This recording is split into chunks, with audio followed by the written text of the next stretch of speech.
വേറൊന്നും പറയണ്ട, ഇത് പറഞ്ഞോളാനാണ് പറഞ്ഞത്, അത് പറഞ്ഞു. എന്തായാലും സന്തോഷം. Thank you very much. ആദ്യമായിട്ടാണ് ഇങ്ങനെ ഒരു കോളേജിൽ വന്നിട്ട് ഇങ്ങനെ ഒരു അനുഭവം ഉണ്ടാവുന്നത്.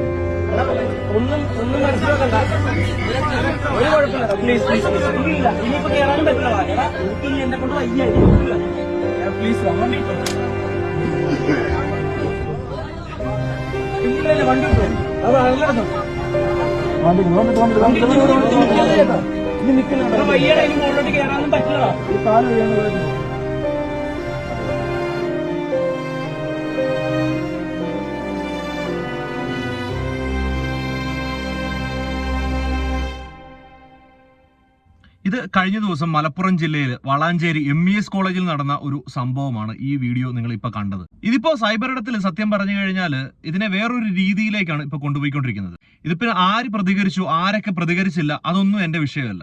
ഞാൻ ഈ വീഡിയോ കണ്ടത് ഇന്നലെയാണ്, അതുകൊണ്ടാണ് ഞാൻ ഇന്ന് ഈ വീഡിയോ ചെയ്യുന്നത്. ആദ്യം തന്നെ ബിബിൻ ജോർജ് പറഞ്ഞ ഒരു ചെറിയൊരു കാര്യം ആദ്യം ഒന്ന് കേൾപ്പിക്കാം, ബാക്കി കാര്യങ്ങൾ പുറകെ ഞാൻ കേൾപ്പിക്കാം. ഈ ഒരു സംഭവം കേട്ടിട്ട് അതിന്റെ കാര്യം പറഞ്ഞിട്ട് ബാക്കിയുള്ളവർക്ക് മീഡിയയിലും എവിടെയെങ്കിലും നമ്മൾ കണ്ടു നോക്കി. ഇപ്പം എന്ത് കേസെടുത്താലും ഇപ്പം ഈ മറ്റേ ഇതിൻ്റെ കാര്യങ്ങൾ വരെ നോക്കിയാൽ ചേട്ടാ, ഒരാൾ മരിച്ചതിൻ്റെ കേസാണ്, നമ്മൾ തന്നെ പൊക്കുന്നു, നമ്മൾ തന്നെ ഇകഴ്ത്തുന്നു. എനിക്ക് പേടി ഉണ്ടാക്കരുതിൽ, മനസ്സിലായില്ലേ? ഇത് രണ്ട് വശത്തിലേക്ക് വരും, രണ്ടും അഭിപ്രായങ്ങൾ വരും. ഇതിലൊന്നും സത്യത്തിൽ ഇതൊന്നും താങ്കൾ ആളില്ല ഞാൻ, അതാണ് കാര്യം. ആരോടും. അപ്പൊ ഇതുമായിട്ട് ബന്ധപ്പെട്ട് പറയാനുള്ളത്, ഇപ്പൊ തന്നെ പല ഈ കുത്തിത്തിരിപ്പ് ഗ്രൂപ്പുകളിലും വന്നിട്ടുണ്ട്. ആസിഫ് അലിയെ മാത്രം സപ്പോർട്ട് ചെയ്യാൻ ആളുണ്ട്. എന്തുകൊണ്ട് ബിബിൻ ജോർജ് എന്ന പേരാണോ നിങ്ങളുടെ പ്രശ്നം? ബിബിൻ ജോർജ് എന്ന പേര് കണ്ടപ്പോൾ എല്ലാവർക്കും വാടഞ്ഞിരിക്കുകയാണ്, അങ്ങനെയാണ് ഇങ്ങനെയാണെന്ന് പറഞ്ഞിട്ട് കുറെ ഡയലോഗുകളുമായിട്ട് ചില എന്താ പറയുക കുത്തിത്തിരിപ്പ് ഗ്രൂപ്പുകൾ ഫേസ്ബുക്കിലൂടെയൊക്കെ കറങ്ങി നടക്കുന്നുണ്ട്. അപ്പൊ അവരോടൊക്കെ പോയി പണി നോക്കുക എന്ന് മാത്രമേ ഇത് പറയാനുള്ളൂ. അതല്ലാതെ ബിബിൻ ജോർജ് എന്നൊരു കലാകാരന് അല്ലെങ്കിൽ ഒരു മനുഷ്യനെ 10 പേരുടെ മുന്നിൽ വെച്ചിട്ട് അപമാനിക്കുക എന്ന് പറയുന്നതിനെ എതിർക്കേണ്ട കാര്യങ്ങൾ തന്നെയാണ്. ഇപ്പൊ ഈ ഒരു സംഭവത്തെ പറ്റി ബിബിൻ ജോർജ് പറയുന്നത് നമുക്കൊന്ന് കേൾക്കാം. എന്നാണ് അന്ന് വിളിച്ചത്, യൂണിയൻകാരാണ് വിളിച്ചത്. അപ്പോൾ പൈസ കുറവാണ്, എന്നോട് പറഞ്ഞു പൈസ കുറവാണ്, വരുമെന്ന് ചോദിച്ചു. അപ്പോൾ ഞാൻ വിചാരിച്ചു പ്രമോഷൻ പരിപാടി ഉണ്ടല്ലോ, എന്തായാലും പടം അടുത്താഴ്ച ഇറങ്ങുകയാണ്, അപ്പോൾ കുഴപ്പമില്ല, ഞങ്ങൾ ടീമായിട്ട് വരാമെന്ന് പറഞ്ഞു. അവരും സന്തോഷം. കാരണം ഞാൻ മാത്രമല്ല, ഷൈജു ശ്രീധർ, ജയ്സേട്ടൻ ആ പടത്തിൽ അഭിനയിച്ച, പിന്നെ സമീറിലൊക്കെയുള്ള റോഷൻ ആനന്ദ്, അങ്ങനെ കുറേ ആർട്ടിസ്റ്റുകളുണ്ടായിരുന്നു. അപ്പോൾ അവർക്ക് ഭയങ്കര സന്തോഷമായി. കാരണം ഇത്രയും ചെറിയ വയസ്സൊക്കെ ഇത്രയും ആർട്ടിസ്റ്റുകളും വരുന്നു എന്നുള്ള ഹാപ്പി ആയിരുന്നു എല്ലാവരും. അപ്പോൾ ഞാൻ ചെന്ന് ഞങ്ങളെല്ലാവരും ചെന്ന് കയറിയപ്പോൾ അവിടെ പോസ്റ്ററൊക്കെ ഒട്ടിച്ച് വെച്ചിട്ടുണ്ട് കോളേജിൽ. അപ്പോൾ നേരെ ചെന്ന് കയറിയപ്പോൾ ഇങ്ങനെ 3-4 നിലയൊക്കെ ഉണ്ടായിരുന്നു. 4 ഒരു എനിക്ക് തോന്നുന്നു 2-3 ആണെന്ന് തോന്നുന്നു. നമ്മളവിടെ അങ്ങോട്ട് ചെന്ന് കയറി. അവിടെ ചെന്ന് കയറിയപ്പോൾ എനിക്ക് സത്യം പറയട്ടെ, ഞാൻ ഒരുപാട് കോളേജുകളിൽ ഇങ്ങനെ പോയിട്ടുണ്ട്. അപ്പോൾ ആ ഹോളിൽ ലൈറ്റ് ഉണ്ടായിരുന്നില്ല, സ്റ്റേജിൽ ലൈറ്റ് ഉണ്ടായിരുന്നില്ല. ഞാനത് ശ്രദ്ധിച്ചായിരുന്നു. അപ്പോൾ ഞാൻ അങ്ങോട്ട് ചെന്നു. അപ്പോൾ സാധാരണ ഇങ്ങനെ ഒരു പരിപാടി എന്നൊക്കെ പറയുമ്പോൾ നല്ല കളർ ലൈറ്റും പരിപാടിയൊക്കെ ഉണ്ടായിരുന്നല്ലോ. അപ്പോൾ അവിടെ ചെന്നു, അവിടെ ഇരുന്നു. അത് കഴിഞ്ഞിട്ട് ഈ പറഞ്ഞ പോലെ മൈക്ക് എടുത്തിട്ട് ഇങ്ങനെ പ്രകാശനം ചെയ്യാനാണ് എന്നെ വിളിച്ചു. പ്രകാശനം ചെയ്യാനാണ് ഞാൻ വന്നത്.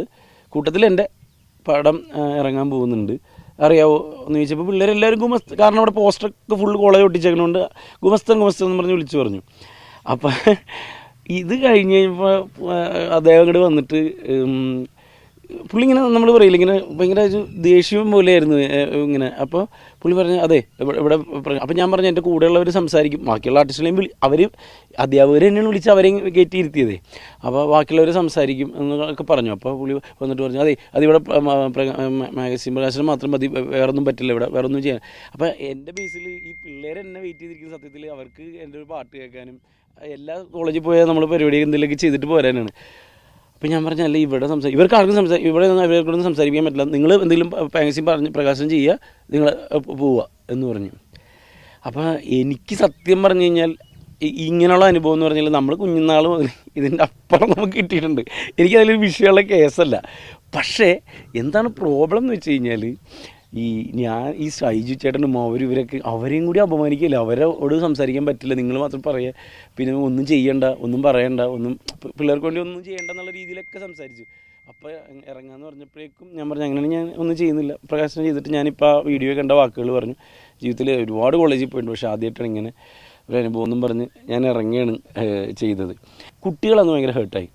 കുട്ടികൾ ഞങ്ങളുടെ പുറകെ വന്നു, അവർ മാപ്പ് പറഞ്ഞു, എന്നിട്ട് പറഞ്ഞു ഒന്ന് കയറും. അപ്പോൾ പിന്നെ അങ്ങോട്ട് കയറൽ ഇത്തിരി ചടങ്ങായതുകൊണ്ട് ഞാൻ കയറിയില്ല. ഞാൻ പറഞ്ഞില്ല വണ്ടി വിടുന്നു പറഞ്ഞു. അത്രയും ഹേർട്ടായിട്ടുള്ള പോകുന്നത്. വല്ലാത്തൊരു മാനസികാവസ്ഥയിലായിരുന്നു അല്ലേ ഇറങ്ങി വരുമ്പോൾ?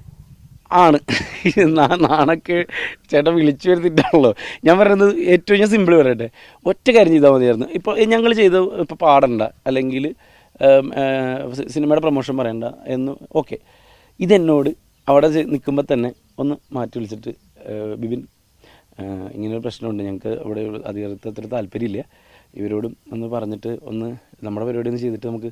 അപ്പോൾ ഞാൻ പറയാം ഓക്കെ, ഇത്രയും അത് നല്ലതല്ലേ, നമുക്ക് ഹേർട്ടാവില്ല ഒന്നുമില്ല. ഇത് അവരുടെ മുമ്പിൽ വെച്ചാണ് പറയുന്നത്. ഇവരെ കൊണ്ടൊന്നും സംസാരിപ്പിക്കാൻ പറ്റൂല, നിങ്ങൾ ഇത് പയം പറയുക പോവുക എന്നുള്ളത്. സാധാരണക്കാരായ ഒരു കുട്ടിയോ അങ്ങനെ എന്തെങ്കിലും ഒക്കെ ആണെങ്കിൽ അവർ ഒരുപക്ഷെ തകർന്നു പോകുന്ന ഒരു അവസ്ഥയിലേക്ക് പോകും. അത് ഉണ്ടാവും. അതെന്നോട് കുറേ പേര് ചോദിച്ചു. ഞാനവിടെ നിന്നിട്ട് അത്രയും, കാരണം സ്റ്റുഡൻസിനെ കണ്ടിട്ട് എനിക്ക് സത്യത്തിൽ ഭയങ്കര വിഷമം തോന്നി. എന്താണെന്നറിയാമോ, അവർ എൻജോയ് ചെയ്യാനും സന്തോഷിക്കാനും വന്നിരുന്നതാണ്. അവരൊരുപാട് പ്രതീക്ഷിച്ചിരുന്നു. അതുകൊണ്ടിട്ടാണ് അവരത്രയും പേര് ഇറങ്ങി വന്നത്. വെച്ചാൽ ആലോചിച്ച് നോക്കി, ഇല്ലെങ്കിൽ ഒരാളങ്ങോട്ട് പോയി കഴിഞ്ഞാൽ അവർക്ക് പോട്ടെ എന്ന് പറഞ്ഞാൽ മതിയല്ലോ. ഇപ്പോഴും അധ്യാപകനോട് എന്തെങ്കിലും ദേഷ്യമുണ്ടോ? ഇല്ല. ഞാൻ പറയുന്നത്, ഇത് സത്യസന്ധമായിട്ട് പറയുന്നത്, അത് വിട്ട് കളയാന്നുള്ളത് തന്നെയാണ്. കാരണം എല്ലാവരും മനുഷ്യരാണ്, എല്ലാവർക്കും തെറ്റ് പറ്റും, നാളെ എനിക്കും പറ്റും. അപ്പം എന്നെയും ചീത്ത പറയരുത്, തെറി പറയരുത്.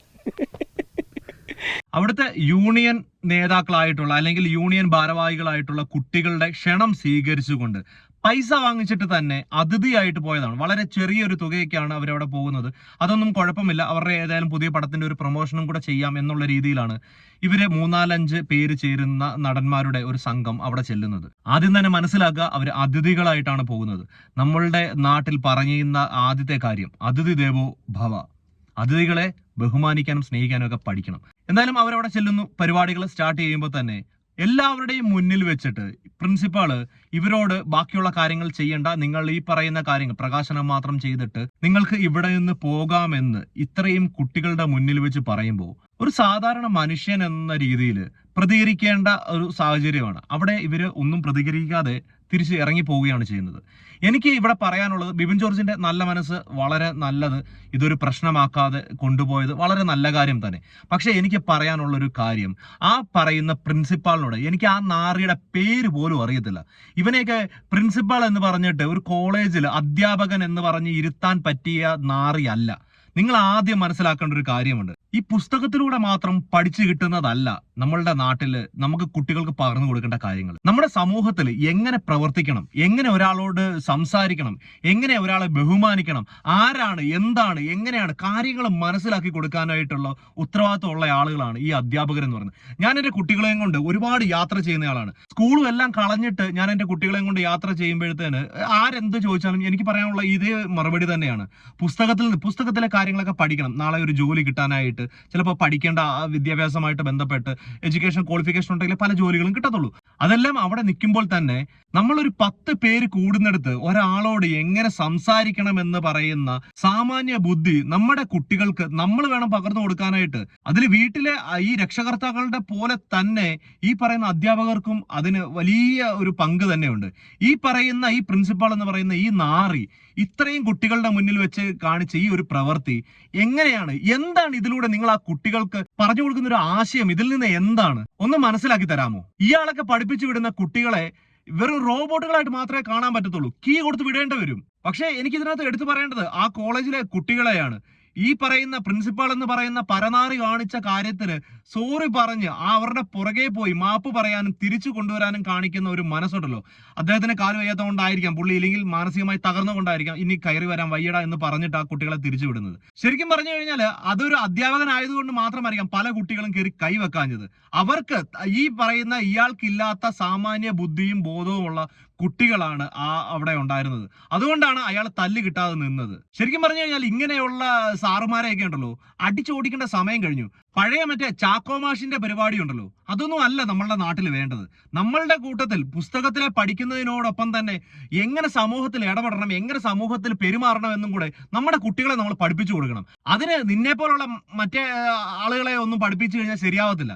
നല്ല സ്നേഹമുള്ള, കുട്ടികളോട് പെരുമാറാൻ അറിയുന്ന, കുട്ടികളെ മനസ്സിലാക്കുന്ന അത് ചെറിയ ക്ലാസ് തൊട്ട് എത്ര വലിയ ക്ലാസ്സുകളായിക്കോട്ടെ, അങ്ങനെയുള്ള കുട്ടികളൊക്കെ രക്ഷപ്പെടത്തുള്ളൂ. ഇവന്റെ വീട്ടിലെ പിള്ളേരുടെയൊക്കെ കാര്യം അവരെങ്ങനെയെങ്കിലും ആ വീട്ടിൽ നിന്ന് രക്ഷപ്പെടാനായിട്ട് പ്രാർത്ഥിക്കുകയായിരിക്കും ഇവന്റെയൊക്കെ കയ്യിൽ നിന്ന്.